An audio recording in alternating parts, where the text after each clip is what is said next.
पाता हूँ जब मैं आज के समय की जब स्थिति को देखता हूँ तब, क्योंकि जब भी मैं इन स्थिति को देखता हूँ तब मैं क्या बताऊँ आपको कि मेरे दिल पे क्या गुजरती होगी। आप जरा समझ सकते हो मेरी बात को, मैं क्या बोलना चाहता हूँ। 4 साल हो गए यार, क्या बोलूँ मैं आप लोगों को। 4 साल हो गए यार, सही में बच्चों का पूरा भविष्य बर्बाद करके रख दिया, पूरा भविष्य बर्बाद करके रख दिया। कुछ लड़कियां अब कभी भी इंदौर नहीं आ पाएगी, क्योंकि माँ बाप का भी एक सब्र का जो बोलते ना एक इंतजार की भी एक सब्र की सीमा होती है। उन लोगों की भी सब्र की सीमा टूट चुकी है। इसलिए आज घर की जो बेटियां नाम रोशन करने चली थी, आज दोस्तों वो हाथों में मेहंदी लगाए और हल्दी लगाए कहीं और चल बसी है। और जो बेटा और बेटी इंदौर जैसे बड़े बड़े शहर में जाता है अपने सपनों को पूरा करने के लिए, आज वो गांव में कहीं ठेले पर मजदूरी कर रहा है। ये वही युवा था जिसके कंधे पर भारत का इतिहास लिखा जाना था। पर मध्य प्रदेश की सरकार ने 4 साल के अंदर, इस 4 साल की अवधि के अंदर साथियों कहीं भी युवाओं के हक की बात नहीं की है, कहीं पर भी। ये दर्द आपके सीने में भी है, मेरे सीने में भी है, क्योंकि जितना मैं ऑफलाइन स्टूडेंट से जुड़ा हुआ हूं, जितनी उनकी दिनचर्या को जानता हूं, आज के समय में सरवाइव करना बहुत बड़ी बात है। हम कब तक स्टूडेंट को बेवकूफ बनाएंगे कि यार अगले महीने वैकेंसी होगी, 2 महीने और रुक जा बेटा और इंतजार कर ले। मैं बता रहा हूं कि मेरा स्टूडेंट है, नाम नहीं बताऊंगा मैं, अच्छा नहीं लगेगा। परसों कॉल आया उसका मेरे पास, परसों जब मैं क्लास पढ़ा के फ्री हुआ, बोले कि सर मैं क्या करूं, मैं कहीं पार्ट टाइम जॉब कर लूं क्या। और वो लड़का, मैं आपको अभी नहीं बता सकता नाम, जिस दिन रिजल्ट आएगा उस दिन मैं बताऊंगा। एक ऐसा स्टूडेंट जो टॉप 10 के अंदर शामिल होने की औकात रखता, हर बार टेस्ट में 80 नंबर, 79, 85, 86 ऐसे नंबर। और अगर वो मुझे कॉल करके बोले कि सर मैं कहीं पर काम कर लूं क्या अभी, तो मैं सोचता हूं यार कि एक क्लास का व्यक्ति जो टॉपर है, आज वो मेरे को फोन करके कह रहा है कि सर मैं कहीं पे प्राइवेट या पार्ट टाइम जॉब कर लूं क्या। मेरे पास कोई शब्द होना चाहिए उसको जवाब देने के लिए, तो बुरा लगता है। इस कुत्ती सरकार ने जितना जख्म आपको दिया है उतना जख्म मुझे भी दिया है। और अगर मैं यहां आया और केवल पढ़ा के चले गया, ये काम तो मैं रोज करूंगा ही करूंगा, पर अगर हम लोग अगर आपकी बात नहीं उठा पाए तो यकीन मानो, मैं ये मानता हूं कि अपने आप को सबसे बड़ा दोषी मानता हूं। फिर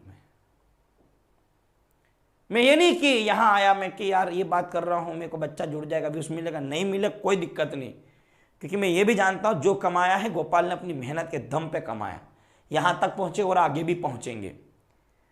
पर यह है यार कि आपके साथ जो गलत हो रहा है वो बहुत गलत है। सभी लोग मौन साधे बैठे हैं, 2-3 ही लोग हैं जो आपके लिए बार बार बात उठाते हैं। आप देखोगे चौहान एकेडमी से दिनेश सर शायद वो सबसे बड़ा टारगेट बनाने वाले कल में सरकार के लिए। हो सकता है उनके लिए कुछ आन बान शान को जरा फर्क पड़े, पर खैर वो भी वन मैन आर्मी है, वो कभी डरने वाले नहीं हैं। यार मुझे एक चीज ये समझ में नहीं आती, आखिर करे तो करे क्या, ऐसी हमसे क्या गलती हुई कि सरकार हमसे इतनी रूठी हुई, ऐसा हमने क्या कर दिया। आखिर आज हम इस पड़ाव पे आके जो खड़े हैं, इसमें मेरे को कोई तो बताओ यार हमने किया क्या ऐसा कि हमारे साथ इतना बुरा हो रहा। हमें पता है यार 50-60 हजार पद एमपी पुलिस में खाली है, हमें पता शिक्षक भर्ती के अंदर 1-1 लाख पद खाली है।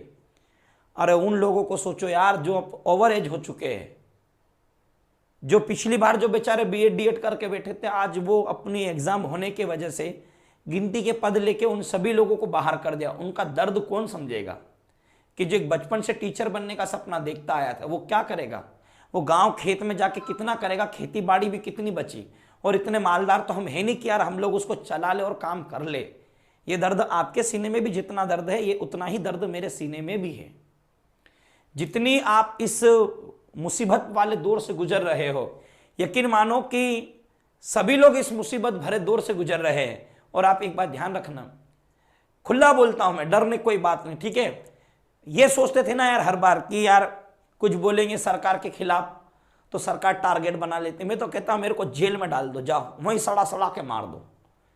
मैं तो कहता जेल में डाल दो, मेरे को वहीं सड़ा सड़ा के मार दो, मेरे को कोई फर्क नहीं पड़ता। पर बात अगर आपके हक की है तो बात तो करनी पड़ेगी। अगर आपके हक की बात नहीं कर पाए तो कोई हमारा जीवन भी किसी काम का नहीं है।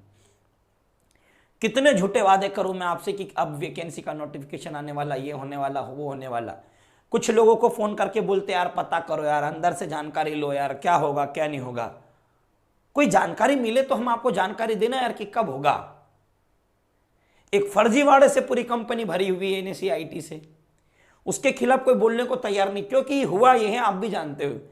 जब व्यापम घोटाला पहले उठा था तब अगर बात की गई थी तो जितने भी लोग थे उन सबको मार दिया गया था या उनकी डेथ हो गई थी। हो सकता है आकस्मिक घटना रही, हमें नहीं पता किसने क्या क्या किया। आप भी इस बात से भली भांति जानते हो और आप भी भली भांति तरीके से जानते हो यार कि क्या करना है। मैं तो चाहता हूं सरकार जेल डाले, जेल डाल दे। क्या बोलूंगा, चोर है तो चोर है। कोई सी भी सरकार रही, इनके बाप से अपन डरने वाले नहीं है। हक चाहिए, बहुत दिमाग खराब हो गया है, बहुत परेशान कर लिया इन लोगों ने हमको। और जब वोटिंग की बारी आएगी ना तो भिखारी जैसे भीख मांगने हमारी गली के अंदर घुसते जाएंगे, सालों में मारो जूते, तो अक्कल आएगी इनको। इनके लिए यही लैंग्वेज होना चाहिए और यही शब्दावली यूज होना चाहिए। कब तक यार, कब तक सहेंगे बताओ बेरोजगारी की मार। आप ही बताओ, पाप कर दिया क्या हम लोगों ने? हमने क्या पाप कर दिया? 4 साल से कोई भर्ती नहीं। अरे भाई हमने तो सोचा था ना अच्छी सरकार आई है, सब कुछ काम अच्छा चल रहा है, तो दोनों यार वैकेंसी। क्या हमारे बच्चों से क्या गलती हो गई ऐसी? क्यों ना आज भुखमरी के दिन देखना पड़ रहा है, आज उनके माँ बाप को दर दर की ठोकरें खानी पड़ रही, भटकना पड़ रहा है। ये दर्द है हमारे दिल के अंदर, पर हम क्या करें, अभी कुछ कर नहीं पा रहे। एक सही वक्त का इंतजार। अगर जब जेल गए और जेल के अंदर सड़ा भी देना तो मैं बोलता कोई फर्क नहीं पड़ता। क्या करेंगे ये लोग? इसके अलावा इनको आता भी क्या? दूसरा कुछ नहीं आता इनको। ये लोग कुछ कर भी नहीं सकते हमारा। और ध्यान रखना, अभी ये जो मुट्ठी है ना, ये जो हाथ अभी खुला हुआ है, जिस दिन आंदोलन के लिए जब ये एक साथ इकट्ठा हुआ और इस मध्य प्रदेश के अंदर इंकलाब की क्रांति हुई, तो यकीन मानो एक बार फिर से मध्य प्रदेश के अंदर इतिहास लिखा जाएगा कि युवाओं के अंदर इतना ताकत है। अरे वो अच्छों को झुका सकते यार, ये निकम्मे लोग क्या लगेंगे अपने आगे? बस ये मुट्ठी को बांधने की तैयारी है। तो साथियों, बहुत ही जल्द एक खतरनाक आगाज होने वाला है।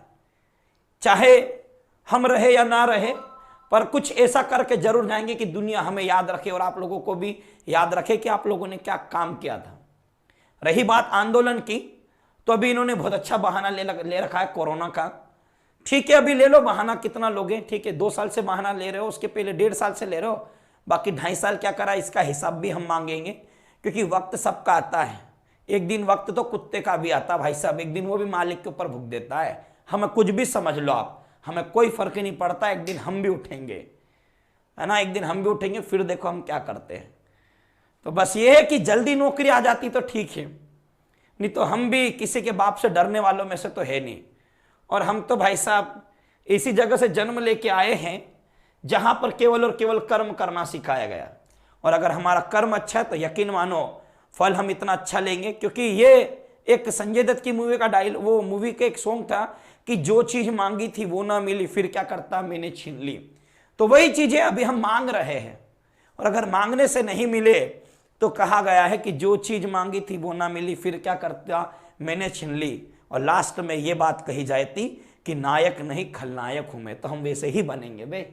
अब तो हम खलनायक ही बनेंगे और खलनायक बन के ही बताएंगे भाई साहब कि हम क्या कर सकते हैं। बहुत हुआ सम्मान, अब देखो आगे क्या होता है।